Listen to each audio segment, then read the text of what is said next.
सादर करीत आहोत छोट्यांचं मोठं विश्व या मालिकेत डॉक्टर शैलेश उमाटे यांची नेहा खरे यांनी घेतलेली मुलाखत. आज ऐकूया भाग पहिला.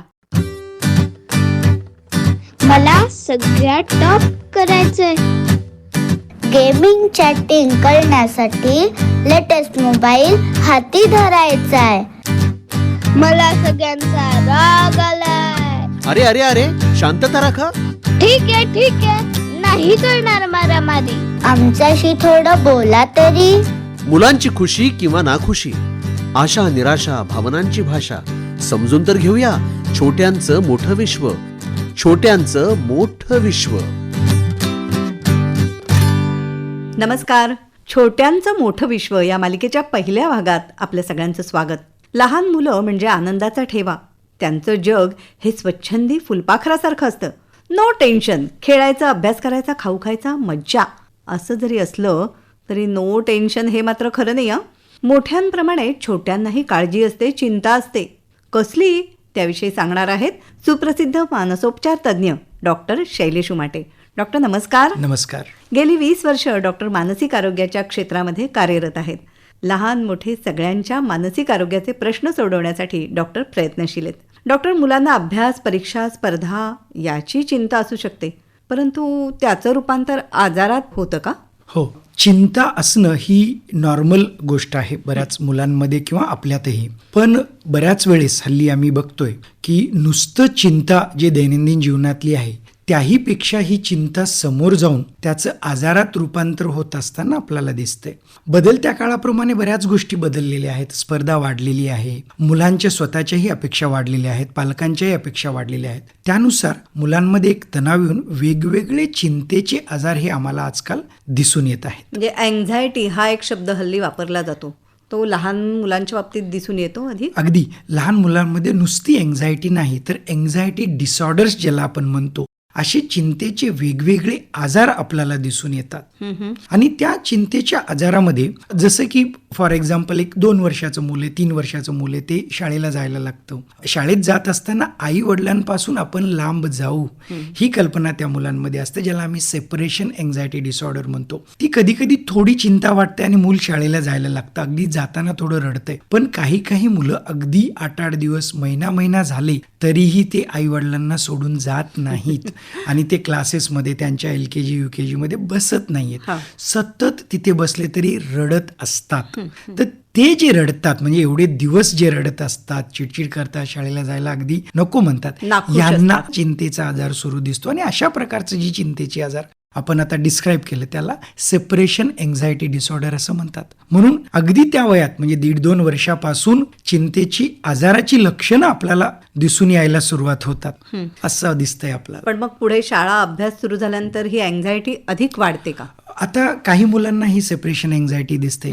काही मुलं जेव्हा मोठी होतात, म्हणजे 5 वर्षाची 6 वर्षाची व्हायला लागतात, तेव्हा त्यांना काही ना काही वेगवेगळे चिंतेचे आजार दिसतात. काहींना सोशल फोबिया जो आपण म्हणतो, दुसऱ्या चिंतेचा आजार, म्हणजे सगळ्या क्लासच्या समोर मी कसं बोलायला पाहिजे, सगळे माझ्याकडेच बघत आहेत, मग ते माझ्याबद्दल काय समजून घेतील, असं म्हणून ते मूल एवढं शाय होतं की शाळेमध्ये काही प्रश्न विचारत नाही, त्याला काही पाहिजे असेल तर काही सांगत नाही.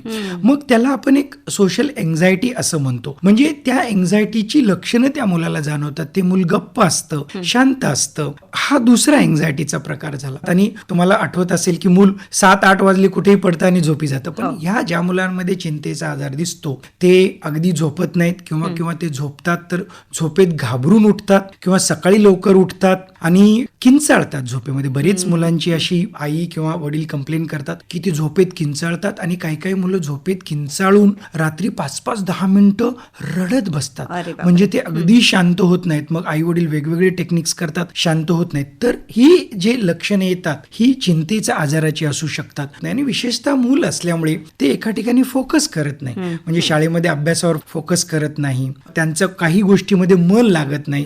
म्हणजे विशेषतः आता हे फक्त अभ्यासाच्याच बाबतीत नसतं, म्हणजे ते कार्टून बघतात किंवा टीव्ही बघतात किंवा एकच गोष्ट सातत्याने करत नाहीत, त्यांच्यात मन लागत नाही, दुसरं बदलतात, तिसरं बदलतात, अशा वेगवेगळ्या गोष्टी करतात, सतत क्रँकी असतात, म्हणजे चिडचिड चालू असतात, आनंदी दिसत नाहीत. आणि मग काय होतं की काहीही कर, मूल ते क्रँकी होतं. आणि म्हणजे असेही काही एक्झाम्पल मी बघितलेले आहेत की मूल आमचं चिडचिड करतं म्हणून आम्ही नातेवाईकांच्या घरी जात नाही. अरे बापरे. असे एवढे लिमिटेशन्स त्याचे येतात. म्हणजे चिंतेचा आजार जेव्हा होतो तो फक्त त्या मुलांपुरतेच मर्यादित नाही, तर त्याचा परिणाम पालकांवरती होतो, शाळेत न जाण्यावरती होतो, पालकांच्याही वागण्या बोलण्यात होतो, सोशल लाईफमध्ये त्यांना ऍडजस्टमेंट करायला लागतात, म्हणजे दुसऱ्यांच्या घरी नाही जात आहेत. अशा प्रकारचे त्याची लक्षणं ही आपल्याला दिसू शकतात. आणि तीव्रता त्याची वेगवेगळी असते. पण मग याच्यावरती उपाय औषधोपचार का त्या व्यतिरिक्त समुपदेशनाचाही उपयोग होतो? जेव्हा आपण एन्झायटी डिसऑर्डर, जेव्हा आजाराचा पार्ट येतो की ज्याच्यामुळे मुलांच्या शालेय जीवनात परिणाम होतो, आई वडिलांच्या वागण्या बोलण्यात परिणाम होतो, त्यांच्या सोशल लाईफवर परिणाम होतो, एकंदरीत मुलांचं एज्युकेशन चांगलं होत नाही, तेव्हा त्याला आपण आजार म्हणून क्वालिफाय करतो. आणि एकदा आजार म्हणून क्वालिफाय केला की मग तो माइल्ड आहे, मॉडरेट आहे की सिव्हिअर आहे, त्याच्यानुसार आपण त्याला समुपदेशनाची तर नक्कीच गरज असते. माइल्ड आजाराला जेव्हा मॉडरेट आणि सिव्हिअर असतो तेव्हा औषध गोळ्याही आम्ही देतो. तर औषध गोळ्याबद्दलही बऱ्याच लोकांना मिसकन्सेप्शन असतात. अरे एवढ्या लहान वयात औषधं दिल्यावर कसं होईल, आणि त्याचा मेंदूवर काही परिणाम मेंदूवर दुष्परिणाम होईल का, आणि मग त्यांची वाढ खुंटेल का, असे वेगवेगळे पालकांमध्ये समस्या किंवा शंका असतात. तर नक्कीच की हा औषधाचा मुलांना फायदा होतो, त्यांची चिंता कमी होते, रात्रीची झोप व्यवस्थित लागतं, शालेय जीवनामध्ये त्यांचं फोकस वाढायला लागतं. कालांतराने आम्ही औषधं कमीही करतो, बंदही करतो.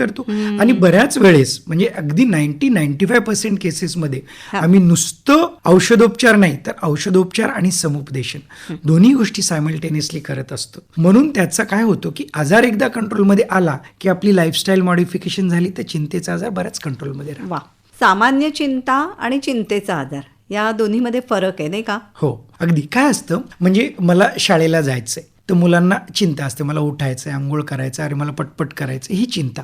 पण जेव्हा ही चिंता असतं ते मूल कार्यरत राहतं, म्हणजे ते उठतंय, आंघोळ करते, बॅग घेते, किंवा त्यांचं होमवर्क असेल ते होमवर्कची चिंता असते, होमवर्क करते. पण जेव्हा ही चिंता जास्त वाढते तर त्याची कार्यप्रणाली थांबते, म्हणजे ते होमवर्क करू शकत नाही, अभ्यास करू शकत नाही, किंवा झोपू शकत नाही, किंवा इतर मुलांबरोबर ज्या शांततेने खेळत असतं ते खेळूही नाही शकत, आणि चिडचिडेपणा खूप वाढतो. म्हणजे तेव्हा हा चिंतेचा आजार जास्त वाढतो. आणि बऱ्याच वेळेस काय होतं की मूल हे अशा प्रकारची चिंता असं व्यक्त करू शकत नाही, म्हणूनही आपल्याला प्रॉब्लेम येतो आणि आईवडिलांना कळत नाही. आणि जेव्हा ते कळायला लागतं आणि आमच्या समोर जेव्हा व्यक्त होतो तेव्हाच बऱ्याच वेळेस कळते की अरे चिंतेचा आजार आहे. एखादी केस आम्हाला सांगू शकाल हो, का? आता ह्यात थोडं वेगळंही एक्झाम्पल घेऊ आपण. त्यात असं दिसतंय की एक मूल आमच्याकडे होतं, ते 6वी का 7वी असेल, ऑलमोस्ट 3 ते 6 महिने शाळेलाच गेलं नव्हतं.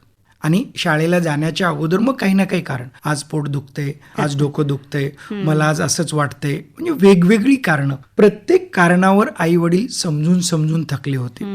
शाळेतून लेटर्स आले होते की मूल येत नाही, याचं कारण काय आहे, तुम्ही जरा शोधून बघा. म्हणजे हे एक प्रेझेंटिंग लक्षण होतं. जोपर्यंत एखादं सिव्हिअरिटीचं प्रेझेंटिंग लक्षण येत नाही तोपर्यंत पालकांनाही कळत नाही. मग जेव्हा ते मूल आमच्या समोर आलं, मग जेव्हा आम्ही त्याच्याशी बोलायला लागलो तर त्याच्यामध्ये आम्हाला हळूहळू चिंतेची लक्षणं जाणू लागली की ते शाळेत गेल्यानंतर एकदम लाजरं बुजरं मूल होतं. म्हणजे मुलं बघतायत म्हणजे मुलं मला काहीतरी म्हणतील, मग मी सगळ्यांच्या समोर बोलू शकत नाही, मी चांगला अभ्यास करू शकत नाही, माझ्यानी चांगली प्रगती होणार नाही, मी टॉप किंवा चांगला करूच शकणार नाही, याचं बर्डन विनाकारण त्या मुलाला आलं. न्यूनगंड एक प्रकारे. एक तर विनाकारण बर्डन आलं. तो आई वडीलही म्हणत नव्हते, टीचरही म्हणत नव्हते, पण त्याला तो एवढी एन्झायटी झाली की मी शाळेतच जाणं सोडून दिलं. अरे बापरे. अशा प्रकारची चिंतेचं आजार झाल्यामुळे शाळेत न जाणं असं ते लक्षण मेजर झालं. त्या मुलाशी संवाद आम्ही जेव्हा साधला आणि खूप एन्झायटी असल्यामुळे जेव्हा औषधोपचार सुरू केला आणि समुपदेशन सुरू केलं तेव्हा त्याची चिंता कमी व्हायला लागली आणि 1-2 ते 3 महिन्यानंतर हळूहळू शाळेत जायला लागलं. पण ते अप डाऊन असं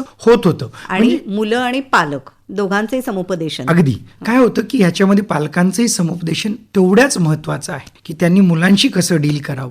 एन्झायटी या मानसिक आरोग्याच्या समस्येविषयी आज आपण बोललो. छोट्यांचं मोठं विश्व या मालिकेच्या पहिल्या भागात डॉक्टर शैलेश उमाटे पुढच्या भागातही आपल्यासोबत असतील. आणखी एका मानसिक समस्येविषयी आपण बोलणार आहोत. धन्यवाद डॉक्टर. धन्यवाद.